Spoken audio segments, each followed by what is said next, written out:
Asal-usul Gampong Alue Naga.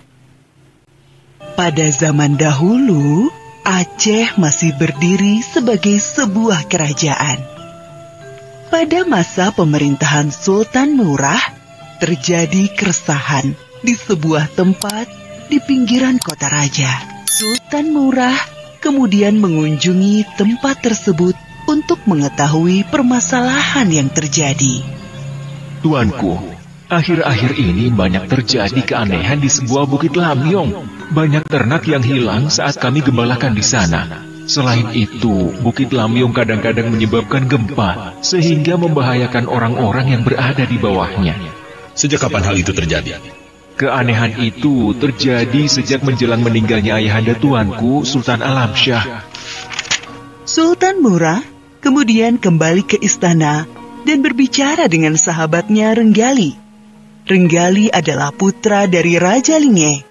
Raja Linge sendiri merupakan sahabat dari Sultan Shah Alam, ayahanda dari Sultan Murah. Aku sangat heran dengan bukit yang ada di Lamyong itu.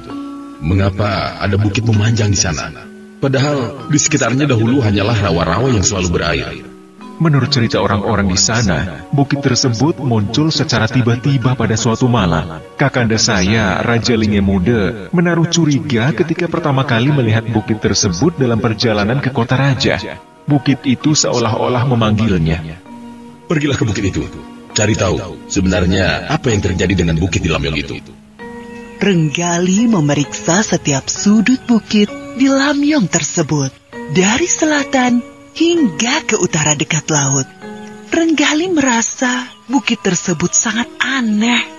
Renggali terus memeriksa bukit tersebut dengan berjalan mendaki bagian atas bukit.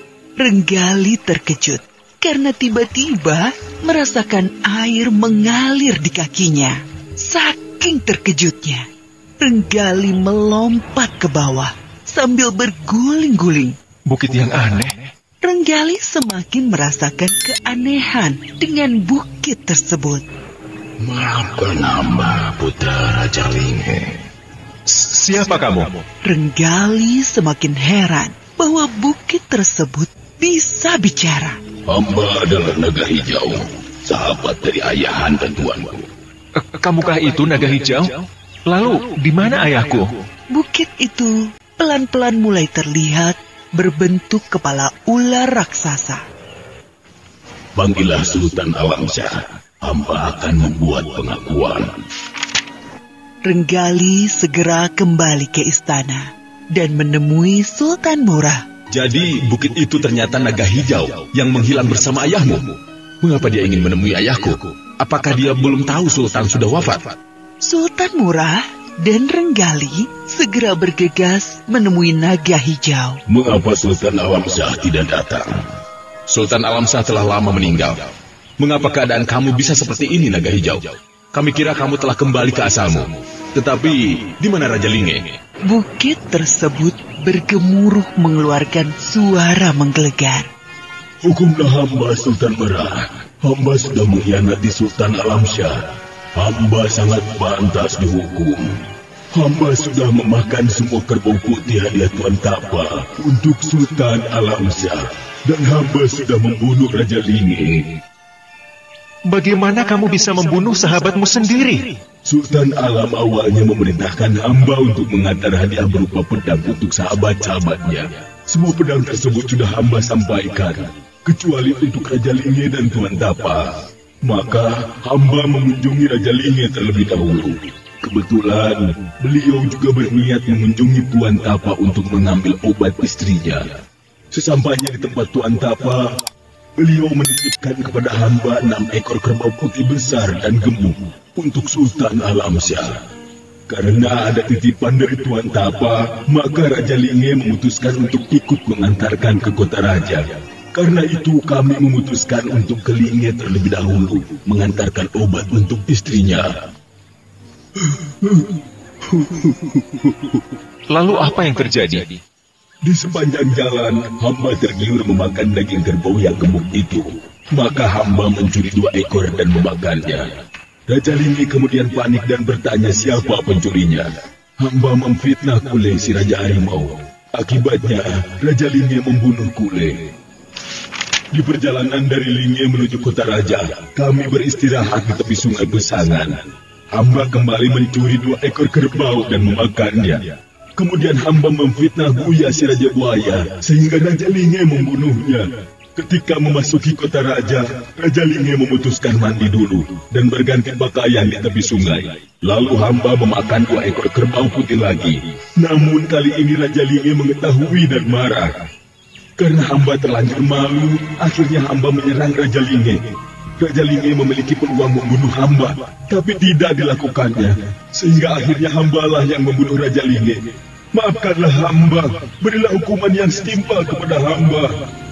Kenapa engkau terjebak di sini? Raja Linge menusukkan pedangnya ke tubuh hamba, sehingga hamba menjadi lumpuh, sehingga hamba terjatuh dan menimpa Raja Linge. Raja Linge kemudian memukul tanah dan terbelah. Akhirnya hamba tertimbun di sini bersama Raja Linge. Kenapa Raja Linge hanya menusuk hamba sedikit saja? Seharusnya Raja Linge membunuh hamba saja. Hamba menerima keadaan ini. Biarlah hamba terkubur bersama sahabat hamba, Raja Linge. Renggali, hukumlah naga hijau. Engkau bersama abangmu yang berhak melakukannya. Jika ayah hamba tidak mau membunuhnya, maka hamba juga tidak mau membunuhnya. Hamba akan membebaskannya. Tidak, hamba ingin dihukum. Pokoknya hukum hamba. Kalau begitu, bebaskan dia. Hukumlah hamba, Sultan Murah. Sudah cukup hukumanmu. Raja Linge sudah menghukummu, dan sekarang putranya membebaskanmu. Pulanglah ke negerimu. Hamba sungguh menyesal. Hamba memiliki sahabat-sahabat yang berhati mulia, tetapi hamba justru mengkhianatinya. Selamat tinggal Sultan Merah dan putra Raja Linge. Naga hijau kemudian pergi menuju laut. Tanah yang dilalui naga hijau membentuk sungai kecil akibat pergerakan naga hijau tersebut. Di kemudian hari, daerah bekas tempat naga hijau tersebut dikenal dengan nama Alue Naga. Alue Naga artinya sungai kecil. Di tempat tersebut terdapat rawa-rawa dan sungai kecil yang selalu tergenang oleh air mata penyesalan seekor naga yang tega mengkhianati sahabat-sahabatnya.